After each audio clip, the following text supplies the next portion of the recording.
Olá, pessoal!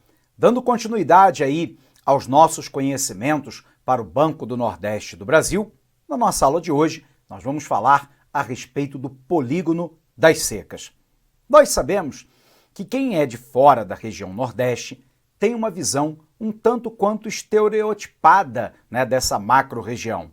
Uma parte da população pensa que a representação do Nordeste se dá pelas lindas praias da costa leste do seu território. Uma outra parte pensa que o Nordeste é representativo pelo clima semiárido encontrado na área do sertão, onde nós vamos encontrar lá o polígono das secas. Todos nós sabemos, contudo, que essas visões são visões estereotipadas que distorcem a realidade. Na verdade, nós temos características climáticas de vegetação e de relevo muito distintivas entre a zona da mata, o agreste, o sertão e o meio norte. Bom, nossa primeira tarefa, então, é tentarmos entender a questão do polígono das secas, caracterizando a sua localização. O polígono das secas se encontra lá na área do sertão, na área do semiárido nordestino, na vegetação dentro do bioma que nós chamamos de caatinga. Ele se caracteriza fundamentalmente pela insuficiência de recursos hídricos, pela presença lá de rios temporários, rios que nós também chamamos de intermitentes, ou seja, quando chove nós temos rios, quando não chove nós não temos rios. E se caracteriza também pelo clima extremamente árido. Na verdade, o correto seria falar em semi-aridez. Então dá uma olhadinha para cá, para a gente começar a caracterizar essa sub-região. Bom, pessoal, na nossa aula de hoje, nós vamos falar para você a respeito do Nordeste brasileiro, de maneira muito especial, do polígono das secas. Então vamos lá, começando primeiro, a tentar entender como é que funciona o clima dessa região. Nós já sabemos que o polígono das secas se encontra lá na área do sertão, na área do semiárido. Mas vamos lembrar, por que é que essa região é uma região semiárida? Nós sabemos que nós temos a atuação de duas grandes massas de ar nessa região. A massa equatorial atlântica e a massa tropical atlântica. Ambas as massas são massas quentes, porque se localizam lá numa zona intertropical e muito próxima da linha do Equador, e tem origem lá no Oceano Atlântico. Portanto, por uma diferença de pressão atmosférica, nós temos as massas de ar convergindo do Atlântico para o continente. Bom, então vem a pergunta, por que é que nós encontramos, então, uma insuficiência hídrica na área do polígono das secas? Por que chove tão pouco? Por que nós temos rios intermitentes, rios temporários, que quando chove tem rio, quando não chove não tem rio? Isso se dá basicamente por dois grandes motivos. Na verdade, nós temos lá, e já vimos isso, o Planalto da Borborema. O Planalto da Borborema, vamos lembrar a definição de planalto, área mais ou menos plana, normalmente acima de 300 metros de altitude, onde predomina a perda dos sedimentos. A massa equatorial e tropical vão do oceano em direção ao continente, passam sobre a região da zona da mata e sofrem um processo de irradiação de calor da crosta terrestre, fazendo com que essa massa se torne ascensional, ou seja, ela ganha altitude. Ela encontra, então, uma barreira natural que é o Planalto da Borborema. Ao alcançar maiores altitudes, nós sabemos que quanto maior a altitude, menor a temperatura. Resultado, a água presente nessa massa de ar, então, se condensa e chove, em parte do agreste mais próximo da zona da mata e na zona da mata. A massa, então, deixando o peso da água para trás, ultrapassa o Planalto da Borborema e chega à área do sertão. Porém, com um nível de umidade muito menor do que aquela que passara sobre a zona da mata. Resultado, o índice pluviométrico despejado sobre o sertão é um índice pluviométrico muito baixo, uma média em torno de 600 milímetros apenas por ano. Só para comparar, na Amazônia chove em alguns lugares 6.000 milímetros por ano, 10 vezes mais do que na área do sertão. Mas nós temos um segundo motivo. Nós estamos numa área de baixa latitude. Nós sabemos que os raios solares batem perpendicularmente à linha do Equador. Portanto, quanto mais próximo da linha do Equador, ou seja, quanto menor a latitude, maior o nível de insolação e, tranquilamente, maior a temperatura quando considerado esse fator de maneira isolada. Resultado, mais insolação, mais temperatura, eu tenho um processo que nós chamamos de evapotranspiração, que é muito acentuado, que é a evaporação das fontes de água e a transpiração dos seres vivos.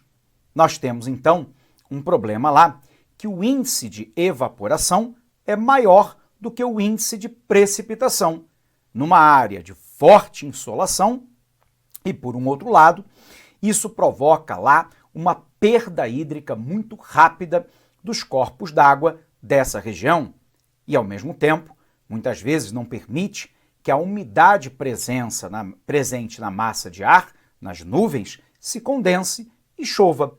Resultado, isso acaba determinando um clima que nós chamamos de semiárido. Contribui para isso outro fenômeno, professor? Contribui. Nós temos em alguns anos o fenômeno El Niño.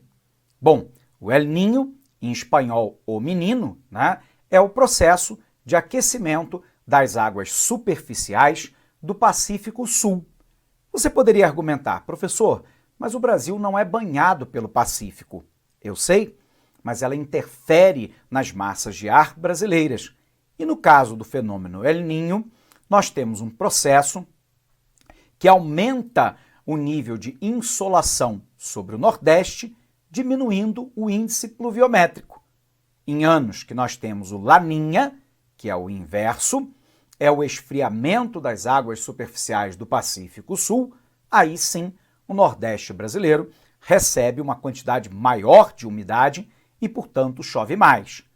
Via de regra, contudo, o fenômeno El Niño acontece com maior incidência do que o fenômeno Laninha, alterando a dinâmica climática da região norte e nordeste do Brasil.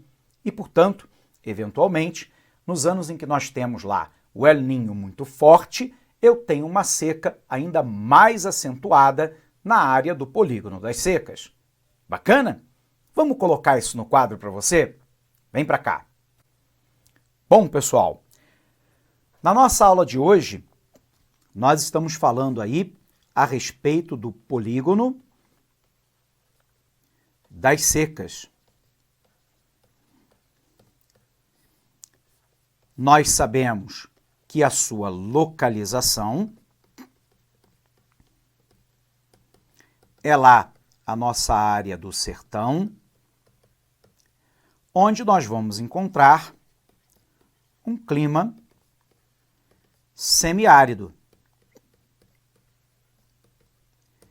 Essa insuficiência hídrica, né, ela tem algumas causas, né?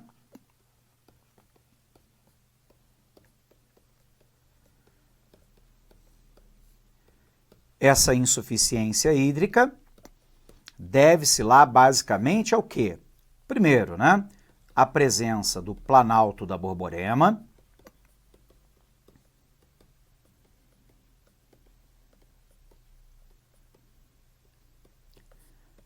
a baixa latitude, lembrando, né, que a latitude é a medida em graus a partir da linha do Equador. Então, quanto mais próximo da linha do Equador, quanto menor a latitude, maior o índice de insolação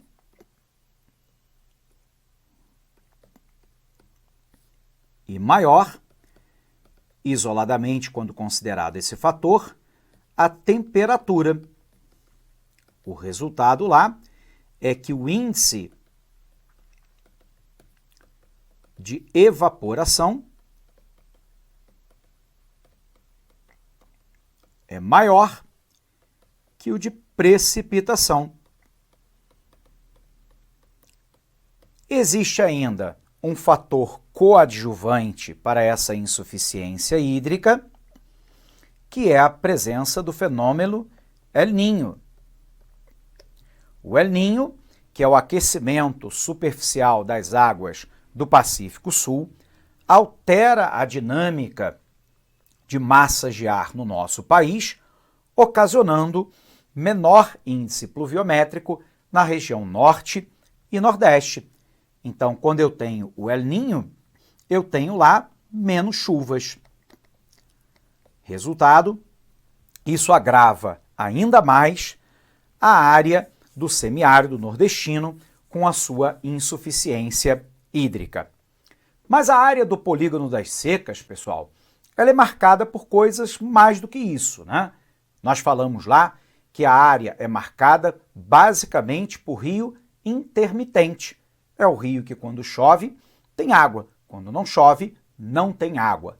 O único rio que é perene, portanto, que tem água durante todo o ano e que cruza a área do polígono das secas, é o Rio São Francisco. Isso porque a sua nascente está lá na Serra da Canastra, em Minas Gerais. Sabemos também que não há solução, sob o ponto de vista natural, para a questão da seca no polígono das secas. Isso porque, obviamente, nós não temos a capacidade lá de alterar a existência do Planalto da Borborema, não temos capacidade de alterar a dinâmica do fenômeno El Niño e muito menos a latitude. Portanto, a solução para a seca no semiárido nordestino, no polígono das secas de maneira muito especial, se dá por uma razão antrópica, ou seja, ela tem que ser provocada pelo homem. Nós temos algumas saídas que já vêm sendo utilizadas ao longo do tempo. A primeira saída, tradicional, é a construção de açudes. No entanto, os açudes são pouco eficientes. E a pergunta é por quê? Porque se o índice de evaporação é maior do que o índice de precipitação, no período da seca, que chove pouco, o açude perde água rapidamente, dado a elevada temperatura. Então, no momento em que o sertanejo mais precisa, o açude tem um índice de evaporação que é maior do que o índice de precipitação para recompor as suas águas. Bom, a segunda alternativa, que vem sendo colocada em prática, é a transposição de águas do Rio São Francisco, com o eixo norte e o eixo leste.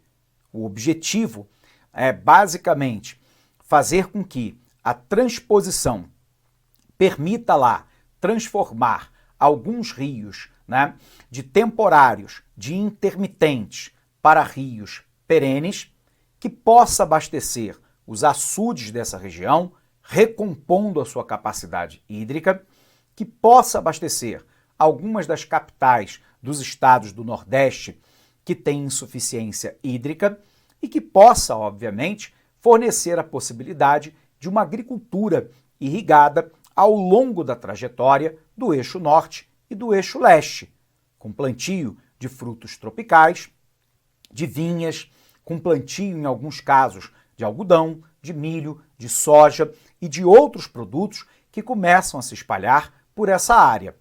Bom, nós sabemos, contudo, que a transposição também não é a solução definitiva. Isso porque a população nordestina está espalhada pela área do polígono das secas.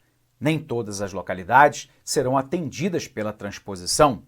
Portanto, uma outra medida um pouco mais barata e que tem uma funcionalidade muito interessante é a construção das cisternas. Basicamente, eu coloco calhas para captar a água da chuva no período em que chove e ela leva para dentro de um reservatório que se encontra enterrado, impermeabilizado e fechado, de maneira a evitar a sua evaporação. Nós sabemos que, em alguns casos, são construídos também os terraços. Você impermeabiliza parte do solo com uma queda de aproximadamente 10 a 12 graus em direção à cisterna. Isso ajuda a abastecer a cisterna, que vai permitir aí a utilização de água do sertanejo para consumo próprio, para a fabricação do seu alimento, para os hábitos de higiene, para a criação de pequenos animais, notadamente os caprinos, que têm um consumo de água muito menor do que os bovinos, para uma agricultura irrigada por gotejamento, sobretudo, permitindo então fixar o homem no campo, dar-lhe dignidade, oportunidade então de gerar renda através do seu trabalho e atenuando o fenômeno da seca. Nós sabemos que existe uma outra solução que vem sendo utilizada em larga escala na Arábia Saudita e também em Israel, que são as usinas de dessalinização. Debaixo do Nordeste brasileiro, nós temos grandes quantidades de lençóis freáticos. O problema é que esses lençóis freáticos são, via de regra, salobros, ou seja, tem uma grande quantidade de cloreto de sódio. Poderia, em alguns casos, ser a solução a construção de usinas de dessalinização. A dessalinização torna a água potável para consumo humano, animal e para irrigação. O sal poderia ser comercializado como fonte de renda. O problema é que a dessalinização pelo método tradicional utiliza combustível para poder provocar o aquecimento da água, a sua evaporação e nova condensação. E isso tem um custo muito elevado. As tecnologias mais contemporâneas de dessalinização não utilizam o aquecimento da água para evaporá-la e depois condensá-la novamente. Utiliza-se basicamente sistemas de filtros, com uma filtragem em escala quase que milimétrica, diria microscópica, que impede a passagem lá do cloreto de sódio. Essa tecnologia ainda não foi utilizada, pelo menos não em larga escala, na área do polígono das secas. Legal? Então vamos botar no quadro isso para você. Bom, pessoal, o que nós estamos dizendo até agora? Que nós temos que pensar lá em saídas para a seca. Nós havíamos dito que não há saída natural.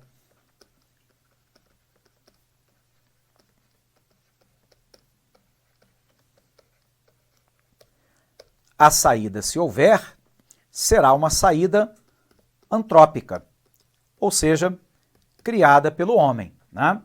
Nós temos uma primeira possibilidade, que é o açude, a outra, que é a transposição do Rio São Francisco,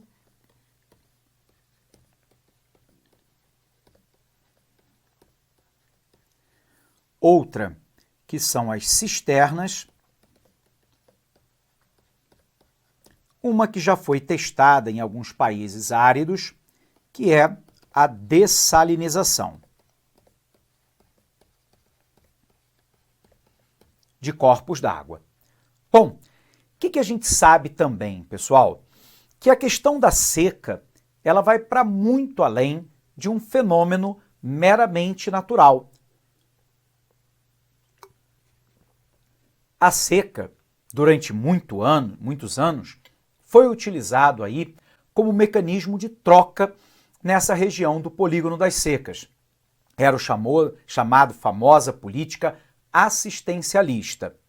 A política assistencialista é aquela que trata as consequências do problema e não a sua causa. Observe lá que Betinho, que foi o criador da campanha contra a fome, ele tinha uma frase famosa: quem tem fome tem pressa.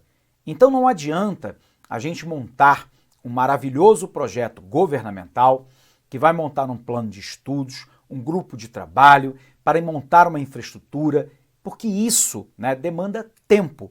Então, em alguns momentos, a gente tem que atuar efetivamente com políticas paliativas de curto prazo, como, por exemplo, a construção lá de determinados açudes, mesmo que temporários, frentes de trabalho, doação de cesta básica, etc. Porém, de maneira concomitante a esse tipo de atividade, portanto de maneira paralela, nós temos que criar viabilidade de saídas duradouras, estruturais para o problema da seca. E isso passa por uma mudança das atividades nessa região. Já há algum tempo que a Superintendência de Desenvolvimento do Nordeste, junto com o BNB, vem apoiando uma série de projetos que tentam aí viabilizar alternativas para o fenômeno da seca. E isso, pouco a pouco, tem ajudado a mudar as características políticas, econômicas e sociais dessa região do Nordeste. Bom, a gente sabe que ainda tem muito o que fazer, né? Mas os caminhos já foram mais ou menos que delineados ao longo dos últimos anos. Então vamos lá, vamos dar uma olhadinha no nosso material para a gente conferir o que a gente falou. Bom, pessoal, nós estamos falando aí a respeito do polígono das secas, né? E a primeira coisa é a gente caracterizar a localidade. O polígono das secas é uma área de 1.108.434 km², correspondente a 1.348 municípios e que está inserida lá no Piauí, Ceará, Rio Grande do Norte, Paraíba, Pernambuco, Alagoas, Sergipe, Bahia e o norte de Minas Gerais. Esse termo designa uma região concentrada no Nordeste e em parte do Sudeste, que sofre com a falta de água ou a sua baixa oferta por longos períodos. Os seus limites são divergentes entre os distintos órgãos de gestão, controle e combate à seca no Nordeste, mas, via de regra, ele se localiza exatamente no mapa que nós colocamos aqui, à direita. Para além da definição, a instituição de uma área onde o Estado reconhece os efeitos da natureza na organização socioespacial do território e de sua população permite que sejam definidas ações específicas e mais efetivas que enfrentem as demandas da região, que, nesse caso, incluem ações que viabilizem a ampliação da oferta hídrica, o desenvolvimento de pesquisas, que compreendam melhor as dinâmicas do clima e, sobretudo, o financiamento dessas ações.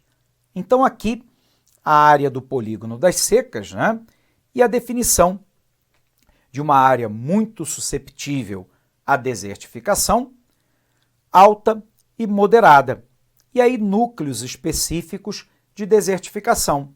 Lembre-se você que um deserto é caracterizado exatamente pela ausência de matéria orgânica. Perdão. Nós sabemos que as causas da seca na região são basicamente lá a ligação entre o Planalto e a depressão sertaneja, né? A gente sabe que nós temos um relevo interplanáltico, ou seja, entre planaltos, e uma depressão localizada entre esses planaltos, o que desfavorece a circulação de massas de ar úmida, ocasionando a falta de chuvas. Então nós colocamos uma imagem aqui da depressão sertaneja, que isso fica claro, né? Nós temos um planalto aqui, e aqui nós temos uma área de depressão. Sabemos também que a presença do Planalto da Borborema é o elemento-chave, né? Nós temos aqui duas massas de ar, a massa equatorial atlântica e a massa tropical atlântica, ambas quentes e úmidas, que vão lá do oceano em direção ao continente. A grande questão é que elas enfrentam lá a passagem pelo Planalto da Borborema. Então, essas massas, ao passarem sobre a área da zona da mata, sofrem o processo de reflexão de calor e se tornam ascensionais. Elas encontram, então, o Planalto da Borborema. O problema é que com a elevação dos ventos ocorre a formação de nuvem e a chamada chuva orográfica. A palavra oro significa montanha. Orográfica, chuva de montanha. Resultado, na costa leste do Agreste e na área da Zona da Mata, chove. O vento seco, então, passa para o outro lado, na depressão sertaneja, só que aqui, ventos mais secos acabam dificultando a formação de nuvens e, portanto, de chuva. Além disso, trata-se lá de uma região de latitude equatorial, de baixa latitude, com maior incidência de raios solares e, portanto, com maiores temperaturas. A maior parte dos rios é intermitente ou sazonal. A palavra sazonal significa período, ou seja, eles secam em determinados períodos. A grande exceção nesse caso é o Rio São Francisco, que é o principal recurso hídrico da região. Observe aqui esse mapa a respeito do potencial de geração de energia solar no nosso país. Observe que uma parcela muito considerável da área de grande incidência solar coincide exatamente com a área do Polígono das Secas. Por isso, o fenômeno lá de secas acentuadas nessa região. Atente também que, apesar da posição geográfica equatorial, o clima da região é marcado por ser do tipo tropical, com duas estações bem definidas, um inverno seco e outra moderadamente chuvosa.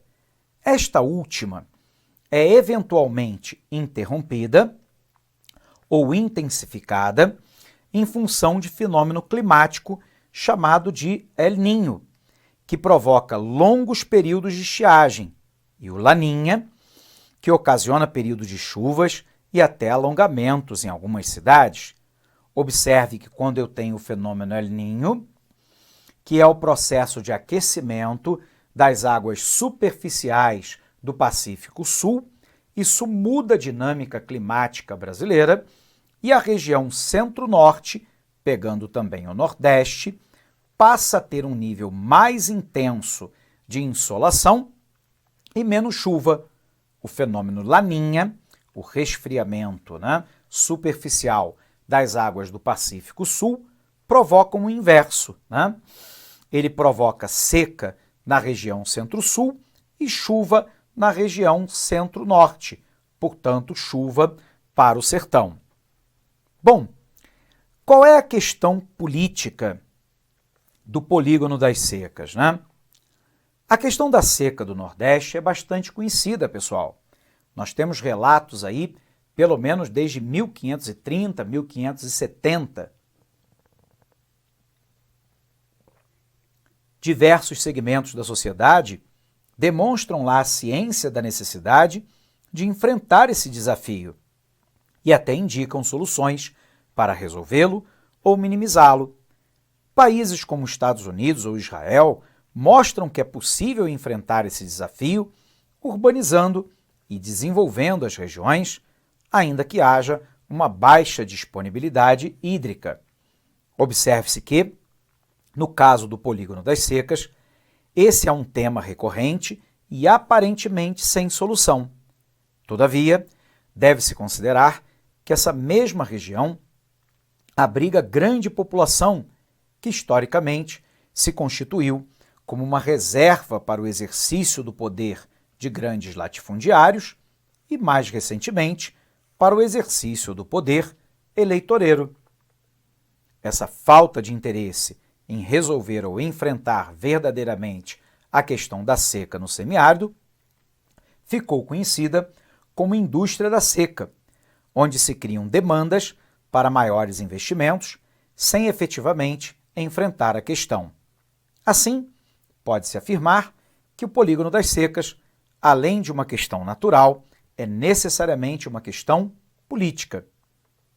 Observe lá que a primeira alternativa é a construção de açude, Nós sabemos que essa medida não é das mais eficientes, porque o índice, né, de evaporação é maior do que o índice de precipitação.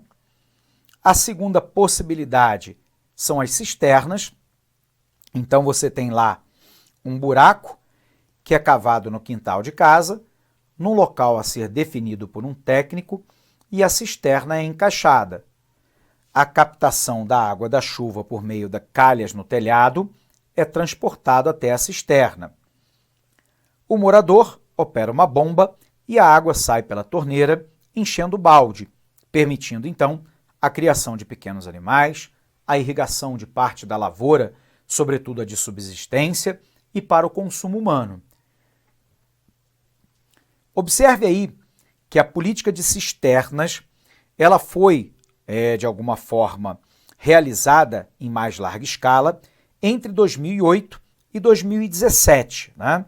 De 29 mil cisternas no ano de 2008, nós alcançamos um ápice, né, de 111 mil em 2014 e depois, a partir daí, com a crise econômica brasileira, houve uma queda nos investimentos nesse tipo de atitude e o último dado parametrizado que a gente tem foi do ano de 2017, com 27.153 cisternas. Observe aí o projeto de irrigação, né? Perdão. O projeto de transposição do Rio São Francisco está sendo implementado pelo governo federal. O projeto consiste lá na captação das águas desse rio para perenização de alguns rios, né? Ou seja, rios que eram intermitentes se tornaram rios perenes.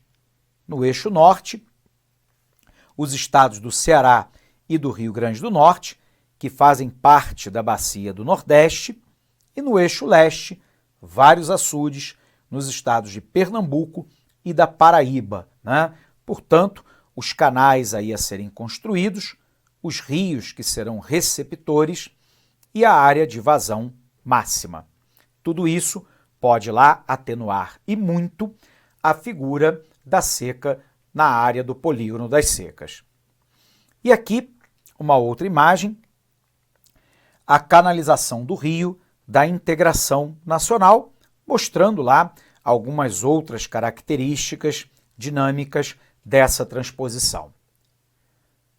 Bom, pessoal, com isso então a gente encerra mais essa aula aqui no nosso LAC Concursos. Eu quero desejar a você um fortíssimo abraço, bons estudos e até o nosso próximo encontro. Até lá! Clique LAC.